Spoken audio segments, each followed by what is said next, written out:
What's up, guys? It's your host, Spartanic Arts DxD, back with another high school DxD related video. And today we have What If Issei Was Deceived, Part 7. There's a lot of questions that people would like to ask me, like, where have I been? And we're not going to bore you with the statistics. Basically, I was away. I had some business to handle. I really don't know how else to put that. Expect a lot more content coming. I got some things packed up now. I've been away for a good 2 months. So that was quite interesting. But let's try to hit 500 to 600, or 500 to 400 likes would be really ideal to keep this series going.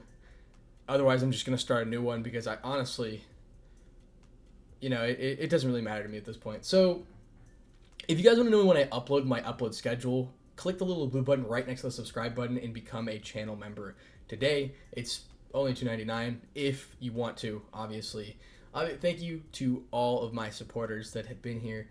And without any other further ado, let's go ahead and thank my balance breakers and Juggernaut Drive members, which is incredible. Thank you, Aunt Lewis and Lachlan Yates, for becoming a Juggernaut Drive member. Jordan Pacho, a balance breaker. And then we go to the balance breaker. I'll name the Juggernaut Drive members first. Aunt Lewis, Lachlan Yates, VR Wolf, Dark Phoenix, Repeak135. Now we're on to the balance breakers. Jordan Pachow, Night Ammo, Ryan Monk, John Bain, Keep Saying 21, Undefined Truth, Zeke 2000, Jeffrey, Rob the King, Dr. MLG is the bomb, Grim Fireshot Gamer, Zero Fusion, and Sora Spawner. Thank you so much for becoming a balance breaker. I cannot thank you guys enough. And before I go into anything else, Ann Palpowski is at 91,000 subscribers. If you could go over to head over to that channel, we're about to hit 50K on Spartanic as well, 50,000 subscribers on this channel, and I'm going to hit 100,000 subs on Ann Palpowski. I need you to go over there and go sub because your boys get way too close, and I want that plaque. I want the little check mark, you know what I'm saying? It's been a goal for a very long time of mine. So, once again, thank you.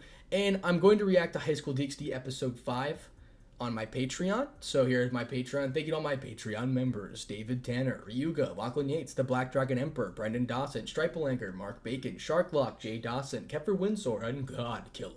Thank you so much for becoming a Patreon member. Seriously, thank you guys. I really do appreciate it.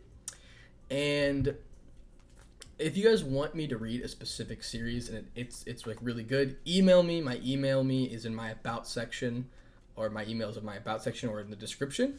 So yeah, once again, if you want to become a member, that'd be absolutely amazing. If we hit 100 channel members, I will be doing a multi-series. And what I mean by that is I do 2 series at the same time. One possibly other anime, and then one DxD one at the same time. And that's if we hit a channel. We're at 46, so hit the channel member button. That'd be amazing. And without any further ado, let's go ahead and get into Part 7. Chapter 21. Lights. Issei said goodbye to everyone, picked up his travel bags, and was about to walk out the door. Issei, wait! Rias says. Issei stopped and looked at her. You didn't answer my question earlier. Is there... Rias, just stop.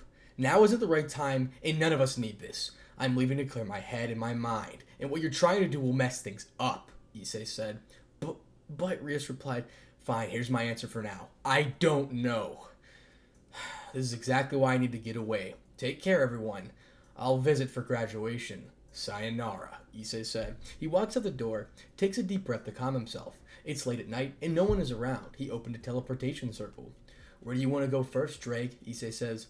Up to you. I'm not picky, Drake replies. Iceland, here we come, Issei says. He went through and emerged on the other side, right on top of the mountain, being a devil, dragon, and hollow hybrid. Gave him endurance in harsh environments. It was around 4 p.m. there. He slid down the mountain into a bunch of trees and found one that fell over. It was 2 feet wide and 15 feet long. It was still long way down, so Issei hatched a plan and smirked. Hey, Drake, bear with me, Issei says. You're going to ride that large wood, aren't you? That was sus AF. Dude, just no. I'm going to make a snowboard, Issei says. Oh, thank goodness, Drake says. Issei used Ascalon to slice off the branches, dress break to strip off the bark, then cut the tree almost in the center in another parallel cut. The centerpiece was a nice 6 feet long board. Now he needs to try to find a way to stop himself from falling. He snapped his fingers and a small orb of light appeared on his head as he had an idea. Balance breaker. Promotion, Bush-up, Issei says. In his Welsh blaster Bush-up armor, he used his hook-like appendage on the lower both of his legs to grab onto the board. He would use his tail to steer and his wings to air brake, thrusters for speed. He found a clearing with a natural ice ramp off the edge. Oh, the temptation, Issei says. Issei, do it, Drake says. Issei got on the board, gripped it, grabbed his bags in one of his hands. He ignited his thrusters and launched himself down the mountain. He pulled out his phone and started recording. He managed to capture everything he was doing. Woo, Issei said. His armor added even more momentum. He reached the edge and shot off into the air. He used his wings to add more air time. Flying is fun, but gliding is peaceful and quiet. Issei could see the mountains far and wide. He couldn't help but smile. He started to fall back into the mountainside and landed on the trail of pure snow. He continues to avoid the edges and enjoyed the smooth ride down. He was too busy enjoying himself to even feel his armor become ice cold. After a couple of minutes, he reached the bottom. A few people were there and saw him. His bright red armor was eye-catching in the pure snow. That was cool, the woman said. What kind of suit is that? Did you make it? The guy said. Thanks and no. A good friend and partner made it. I do modifications sometimes, Issei said. Drake chuckled a bit. How did you build it? I use lightweight materials. I have 3 thrusters for a burst of speed before jumps, wings for air brakes, and control. The armor increases momentum, but not too much. Can't risk losing control. Sensors are used for the minor adjustments. You guys can do it too. There's a lodge nearby. You want to join us? Woman 2 said. Sure, Issei replied. Why'd you bring your travel bags while you're snowboarding? And your board looks like a plank of wood, the guy said. I have some personal items like my knife collection, and I saw a fallen tree with 2 parallel cuts in the center. It had some sap on it, so I was testing if I could have more or less friction. It had less friction than I anticipated, but the armor's way to help fix that, Issei said. A very convincing lie, Issei, Drake said in his head. What's your name? The woman 3 said. My name is Issei. Pleasure to meet you all. Issei went with the 4 people and checked in. Other people saw this, and his armor and were intrigued. Issei put away his stuff in his room and locked the door. He deactivated his promotion and balance breaker. It was getting dark. Food was being served in the lodge, so we went to eat. People started asking him about his red suit, about its specs, and other related questions.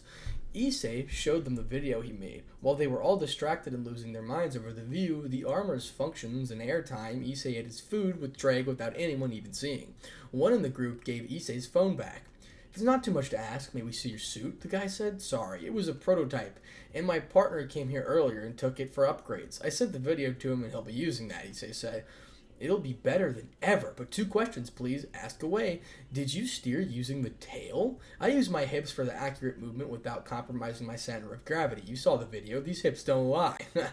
They all laughed. Okay, final question. Why a dragon design? Wouldn't a bird be more aerodynamic? The guy said. This motherfucker, Drake said in his head.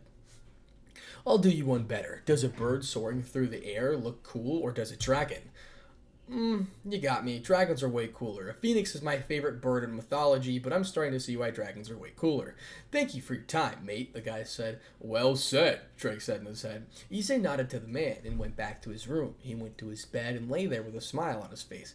That was bliss, Drake said. The snowboarding or the food? Issei replied. All of it. Your creativity in making a board. A convincing lie about the armor being a special suit was too convincing, Drake said. Yeah, I didn't know I could lie like that. If you think about it, people can actually build a suit like that. It'll take time for them, but it's possible, Drake said. Why not start an online challenge? Let's show the world what they are missing out on. I'm sending this to everyone back home. Maybe we can do this in the underworld. But the underworld has too few mountains, and most of those are in dragon territory, Drake says. The Devil Kings created artificial sun. I think they can create mountains, Issei said.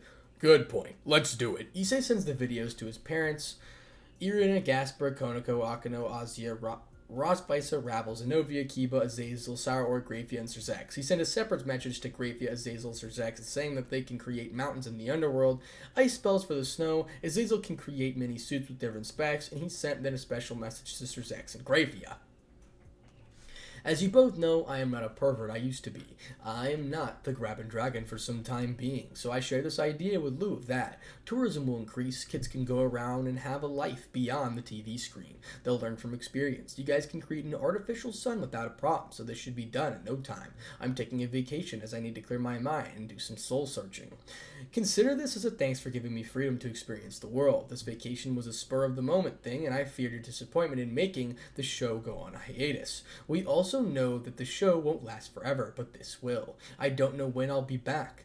I'll be there to see Rias and Akio graduate. I'll come anytime you guys or Lord Michael need me. Even in the summer, some of these mountains in Iceland have snow. Also, you don't have to worry. I'm not drinking, and yesterday I found some peace that I needed. Take care. Love, Issei. P.S. I'm uploading this to YouTube. Let's have some humans have fun too. They smiled and were happy for him. Despite his state, he's still thinking about everyone, and here and back home. They sent a message saying that Azazel is going nuts over your idea. They sent a video of him going crazy over the possibilities in each suit and on different environments. Issei received the video and played it.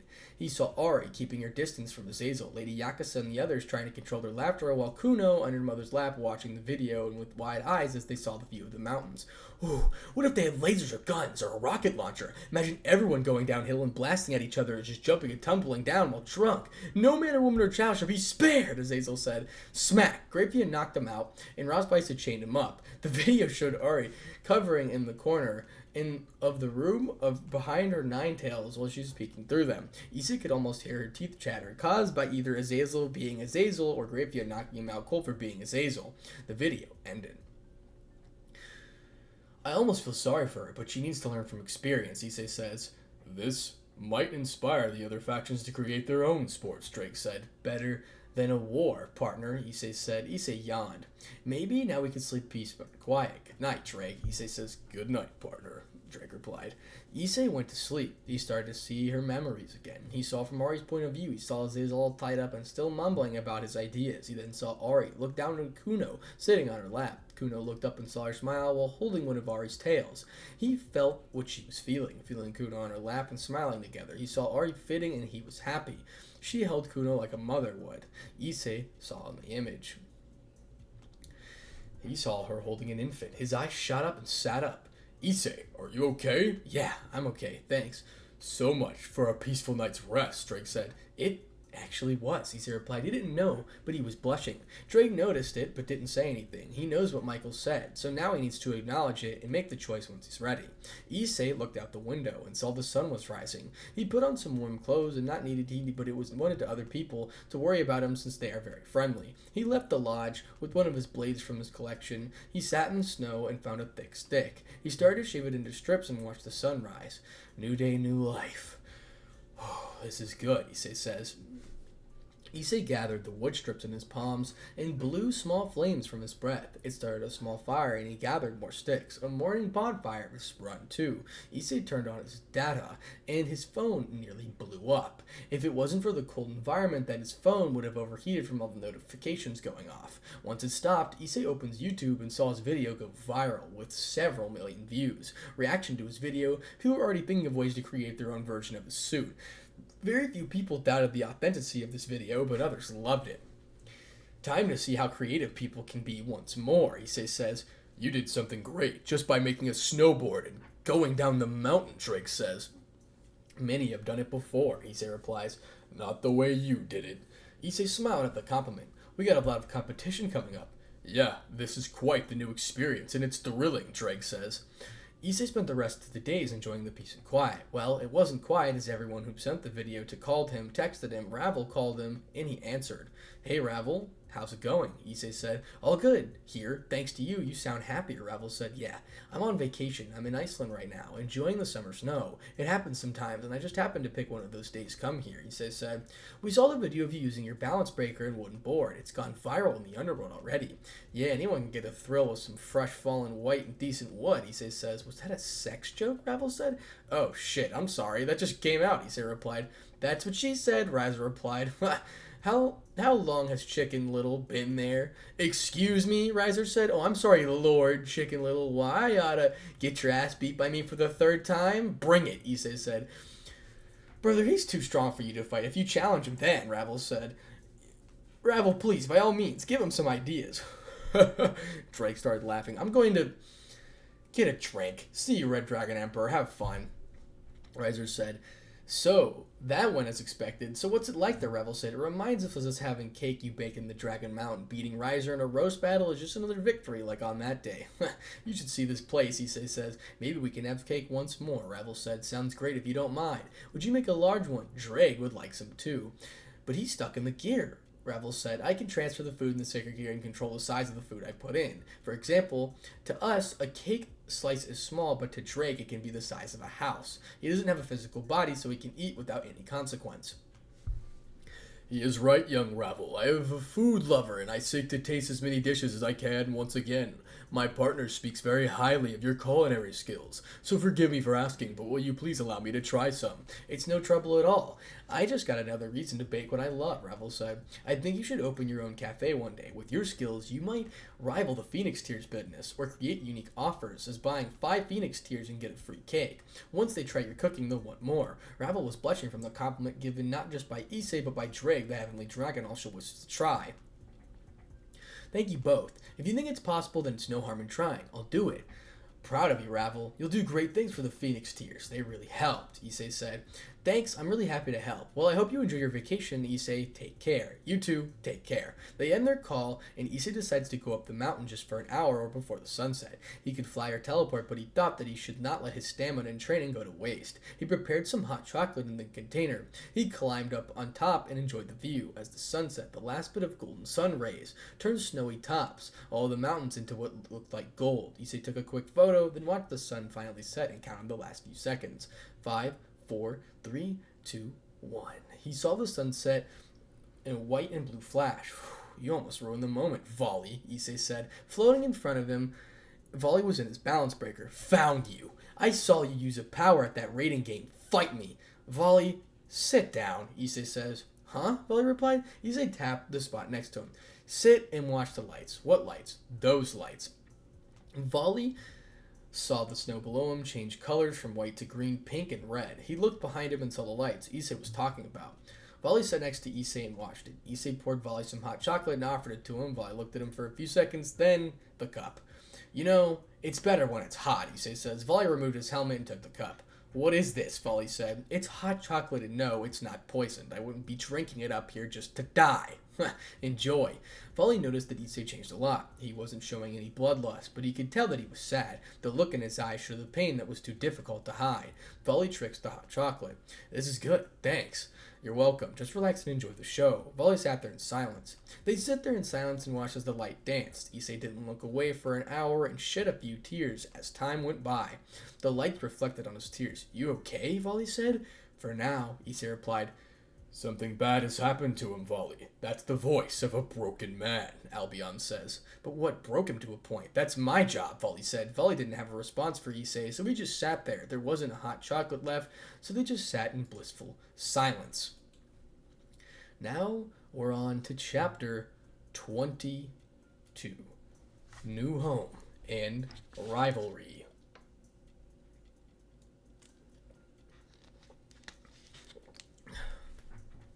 Well, Issei was enjoying his vacation.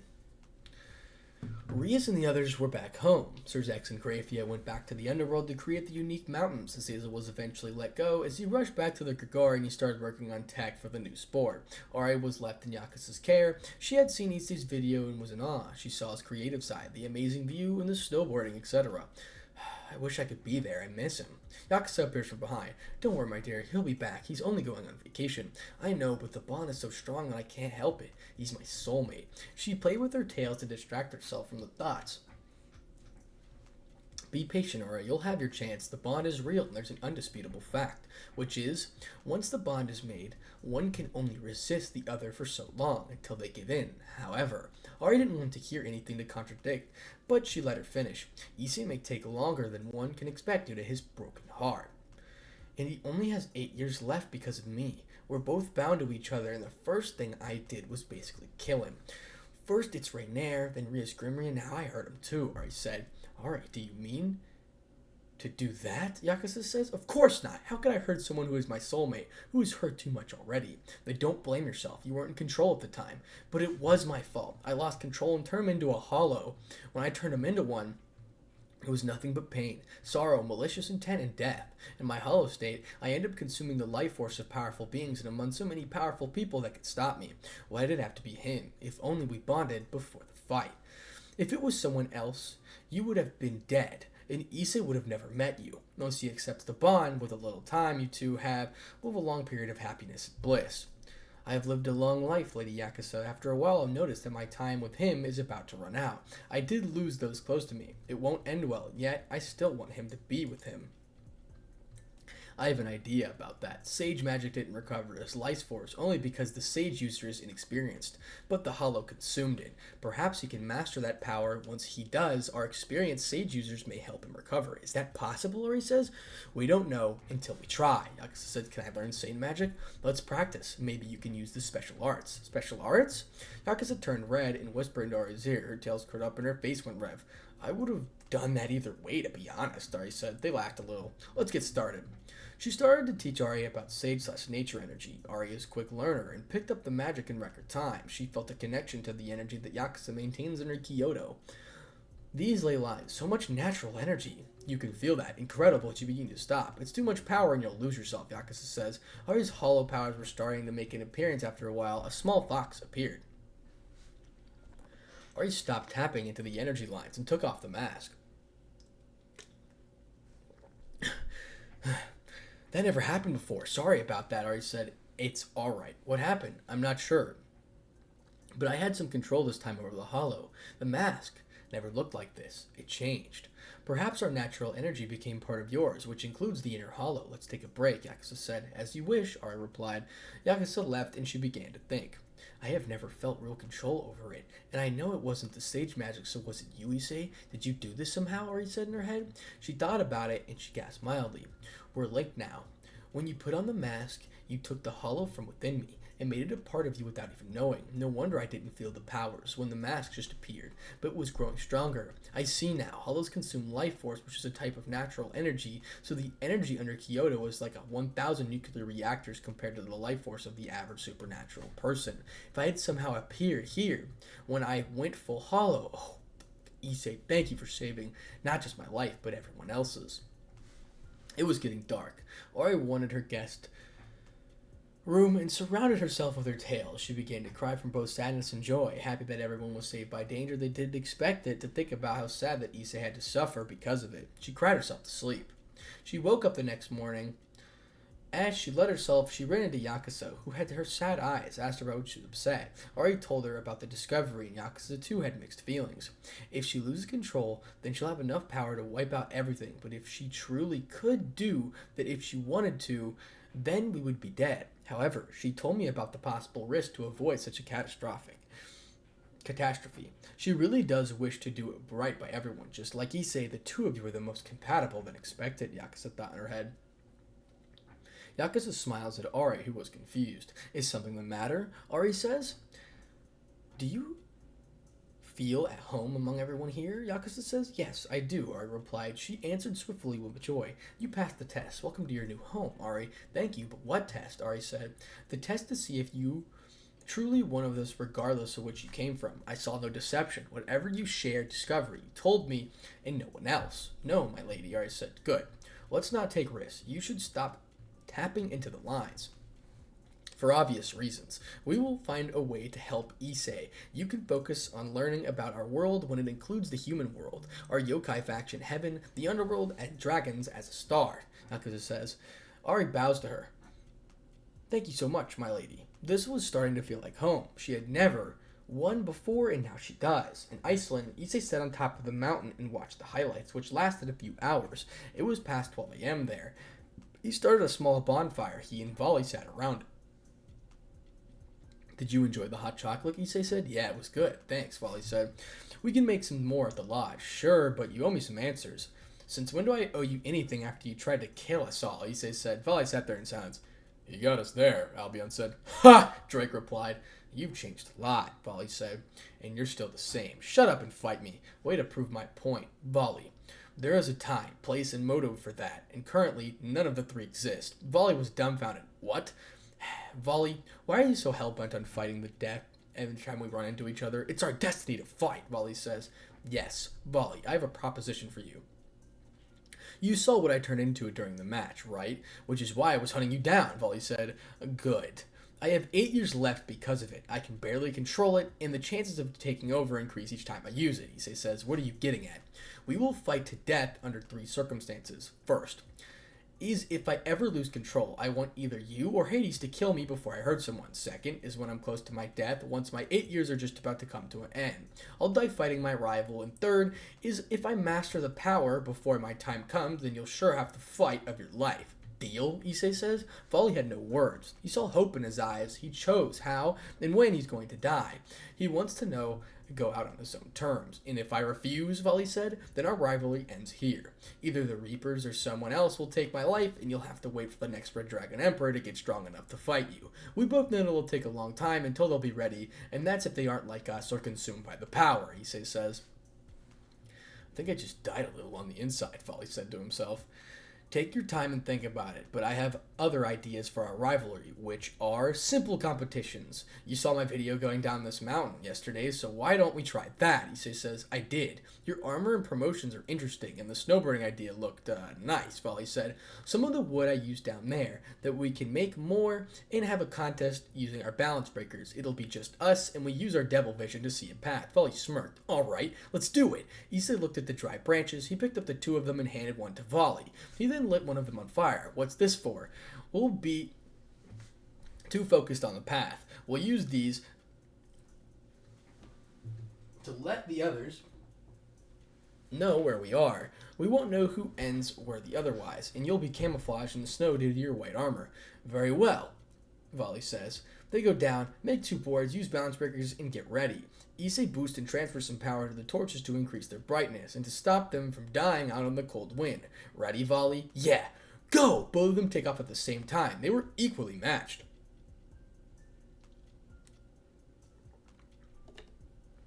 Issei had already used this path, and they had an advantage. Volley tried to slow him down by using the torch, but Issei kept his distance. They were about to reach the snow ramp. Issei boosted his power and transferred some of it to Volley when he tapped him using his tail. Their speed increased and they launched off the ramp. Volley looked at the mountains and could see the starlight reflecting on the mountaintops. For the moment, he couldn't tell if he was looking at the night sky.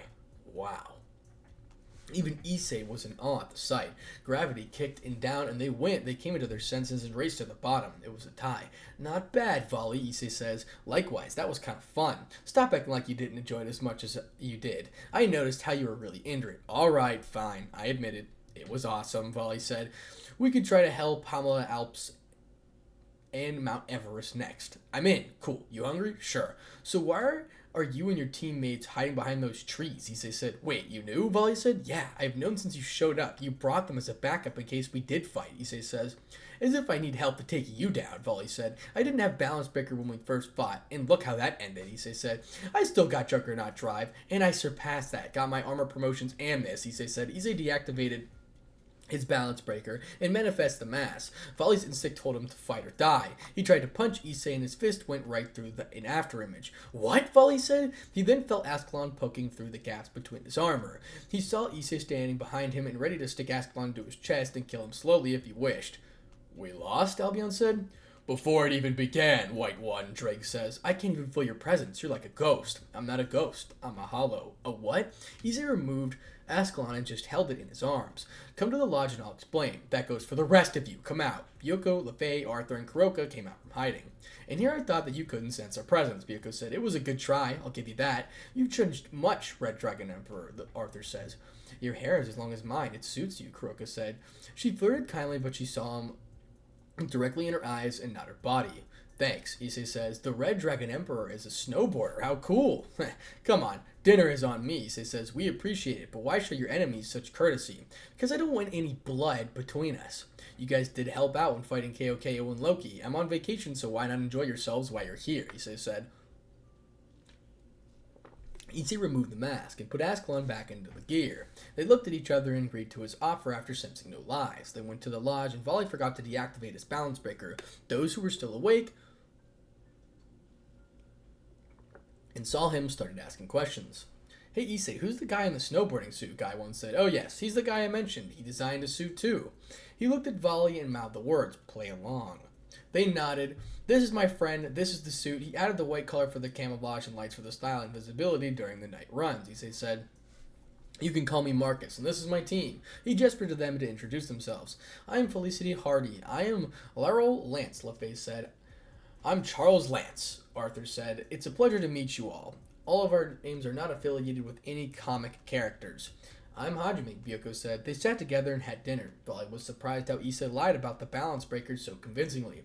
Issei checked on them in their rooms, but for now, they sit together in his room. So the guys have their own room and the ladies have theirs. Any objections, Issei said. "None. The arrangements are perfect," Arthur replied. "So let's talk about the elephant in the room." "What is the power you have?" Vali said.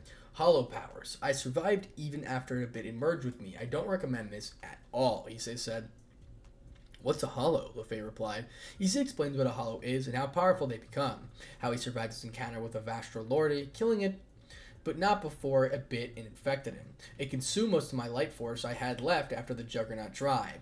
Its power is dangerous. I'm half hollow, and in a way I'm half dead," Issei said. "That's why you offered to agree to our inevitable battle." "Yes, you agreed, so no backing out now." Very well," Vali said. Issei took a sigh of relief. "Thank you, Vali. Doesn't mean we're friends." "I can live with that," Issei said. "Tsundere," Drake said in his head. Issei Hyoto. "So as far as you'd use one of those abilities at a time, either the mask or the gear, but never simultaneously." "I hope that I never do. That much power is frightening just to think about. If I lose control and grow too strong too quickly, then it'll take everyone and everything to stop me. Vali and Hades are plan A and B, respectively."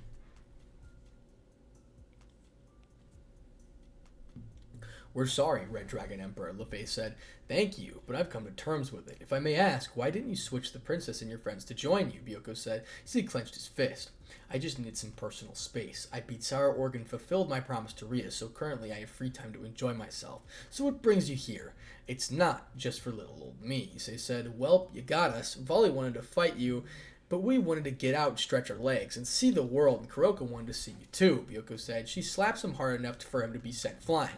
"Shut up, you damn monkey," Kuroka said. "See me? Why?" "Well, I wanted to ask you how Shirone was doing," Kuroka said. "Oh, you mean Konako? She's doing better. She's training and opening up those around her. I gotta know. Why did you try to take her away before Loki attacked?" Issei said. "She's my sister and I wanted her to be with us," Kuroka said. Issei sat there with a deadpan face. "Kuroka, where do I start? You tried to kidnap her, killed your master, and became a stray. You didn't give any reasons as to why. She cried when she last saw you that day. She's scared of you, you know," Issei said. "Well, shit," Kuroka said. "I'm not going to call anyone here to come and arrest you. Consider it a thank you for helping us in stopping Ragnarok and Fenrir. Speaking of the dogs, what did you guys do to him?" "He's part of the group now," Arthur said. "Like a pet?" "Yeah, I like wolves," Vali said. Cool. Just keep him away from here. He nearly killed me last time," Issei said. "Very well. It's understandable. Thank you. So what now?" "Can I style your hair?" LaFay said. Issei was a bit surprised. "I mean, sure. Why not? It's getting in the way like this." LaFay got in his bed and started there into a ponytail. "Done. So how does it look?" Kuroka was blushing. "You look handsome. Look so cool." "Thank you," Issei said. "Not bad at all, Grabbin' Dragon," Byoko said. "I'm not the Grabbin' Dragon. Not anymore," Issei said. "What?" LaFay said. "Sorry for disappointing the news, but I'm not a perv I used to be." "Oh, really?" Kuroka said. She takes off her kimono and is in her B-Day suit. "Come and claim your prize, Grabbin' Dragon." Issei threw his blanket on her. "Cover up. You'll catch a cold." Everyone was surprised. "You don't find me attractive anymore?" Kuroka said. "It's not that. I'm just not a perv anymore. I don't want to let lust control me anymore." The eyes looked at him. His face wasn't red. There was no lust whatever in his eyes. But didn't you lose your V-card? My offer still stands. We can still have kids even. I'm still game," Kuroka said. "Silence, you crazy cat in heat. I don't want to be horny anymore. I wish to be happy," Issei said. "Wait, aren't you happy with the ruined princess?" Byoko said. "We have a rough patch, but don't go using that excuse to hurt her or anyone else," Issei said. For a quick second, they saw exactly what Rias and the others saw above him. That was what he said and looked away. They took a minute or two to compose themselves. The second one filled them with fear. "Everyone has been kind to, so let's not pry. Kuroka, let's put your clothes on," Arthur said. Kuroka picked up a kimono and chases into the bathroom. "Everyone, let's go to our rooms. It's getting really late." "Yeah, see you in the morning, Red Dragon." "Good night," Issei said. They left the room and closed the door behind them. Issei went to sleep after brushing his teeth. Volley, Arthur, Byoko went to their room. Volley stood in the corner. Arthur sat down and his hands started to shake. Byoko went to the bathroom and puked in the toilet. He's a monster. Hollows are terrifying, Arthur said. Yeah, Volley replied. Lefay and Kuroka went to their room. Lefay laid on the bed, trying to steady her breathing while Kuroka was just looked out the window. Her ears pointed upwards and her tails were stiff. The hairs pointed straight as chills kept going through her body, but she was still blushing and her neither regions were wet and hot. Well, mark me down as scared and horny, Kuroka says. Mark me as a terrified. I thought I saw death itself sucking the life out of me, Lefay said. As time went by, Kuroka pretended to be asleep when everyone else was sleeping. She silently left her room and entered Issei's room. She saw him sleeping in his bed. She turned to close the door. She turned her 180, turned a full 360, and saw Issei standing inches away from her. Halfway through her spin, the one glance at the hollow before her was scary enough to make her regret stepping in front of the room. She opened the door and left. Issei locked the door and changed back to his usual self. Kuroka went back to her room and just fainted on the bed. The next morning, Issei, Volley, and his teams were having breakfast, but Kuroka was just sitting still. Hey, Kuroka, you okay? Lefay said. Yeah, Kuroka replied. You're acting weird. Am I? I think I'll go for a walk. She slowly got up, puts up her chair back in place and ran out the door. Don't cats start running around in the middle of the night, Byoko said. She looked like she saw a ghost. Issei said, yeah, a goat, Volley said. He squinted his eyes and looked at Issei. What did you do to her, Hyodo? Volley replied. She was hoping to see me lust after her. She only found bloodlust, Issei said. He said, smirking. Byoko shudders. We should look for her, Volley says, but before you do, mind summoning your sacred gear? Issei, come on. It's a waste to let him have it. Have what? Albion said. Albion after Volley summoned his gear. Just give it a try. Issei places some food on the white wings. What are you doing? Volley said. Just watch. Transfer, Issei said. The food glows green, then disappeared after a few seconds. That was delicious, Albion said. Cue surprised monkey sounds. You transferred food into his gear, Byoko said? Yeah, the idea just popped into my head a while back, and it worked. Dreg and I have been enjoying our food and drinks ever since. We're planning on going around the world and trying to taste the culinary arts. Volley, we should try that too. Can't let Dreg have all the fun, Albion said. Dreg said, what's so funny? I'm the one with the transfer ability. Do you think I'll be following you around to help you transfer food? Why would I do that when I can use all the time to do it myself, Issei says. Lefay can use that spell to do that, Volley says. Sorry, I don't think so. Damn it, Volley said. Issei transferred some coffee into the gear. Drake was enjoying every drop. Speaking of salt, Issei got any pretzels? Sure, partner. He transferred them to Drake. I love these pretzels. I want to try, Albion said. Issei transferred some to Albion. Hey, Arthur, would you like to train with me in a sword fight? Yes, I would. Shall we spar in an hour? We just ate after all. Sounds advice, but let's find Kuroka before she gets lost. They all get up and start to look for her. Byoko finds her first hiding in the treetops. He calms her down and brings her back to the others, but was slightly twitchy around Issei. Issei sparred with Arthur and found him to be a better knight than Kiba in some aspects. Volley summoned Fenrir and some of his small-town wolf to let him enjoy some fresh air. Fenrir was enjoying his free time, but when he saw Issei looking at him, he started to whimper, hide behind Volley, and was shaking. Issei slowly walked up to Fenrir. Fenrir bowed his head in submission as Issei slowly reached out of his hand. Fenrir was terrified but instantly relieved as he felt Issei's hand scratch his ears. He was enjoying it while Issei smiled. Volley and the others looked on in bewilderment. And that is the end of chapter 22. And that is where we're going to stop for now, ladies and gentlemen. Thank you so much for tuning into this episode. And remember, if we hit 100 balance breakers, I mean, no, not 100 balance, but 100 channel members. My God, that'd be crazy. I would love for you to all become balance breakers. That'd be really cool and awesome. But I really do thank you all for your support as of right now. It's been actually pretty crazy. I've just been doing shorts as of now because I only have so many minutes in the day to do actual content, so I apologize for that. But to be quite frank, I really didn't have time to do anything else. If you want to become a Juggernaut Drive member, if we get 15 Juggernaut Drive members, once again, I'll release a whole entire movie. And if we get 50 balance breakers, I will release a whole entire movie with that movie on top of that movie. So 2 movies at the same time. Thank you guys so much for the support. I have a lot of things. Once again, if we hit 100 channel members in general, we're currently at 46, then I will do a double part series. So thank you so much for the support, ladies and gentlemen. It's been a rough couple of months, but you know, we're here, we're living, we're chilling, we're back, baby. Ugh, I did that stretch, you know what I'm saying? Yeah. Whew, let's get this show on the road, shall we? Yeah, overall, it's pretty cool. So, yeah, how's everybody doing? You know, leave it in the comment section down below. How's your day? How's life going? Things like that. I'm interested to know. I do read the comments. I cannot respond to all of them anymore, unfortunately. But once again, if you have a series that you want me to read, leave it down in the comment section below. Let's try to hit 400 to 500 likes for the series to continue. Without any further ado, ladies and gentlemen, Spartanic Arts, DXD, out.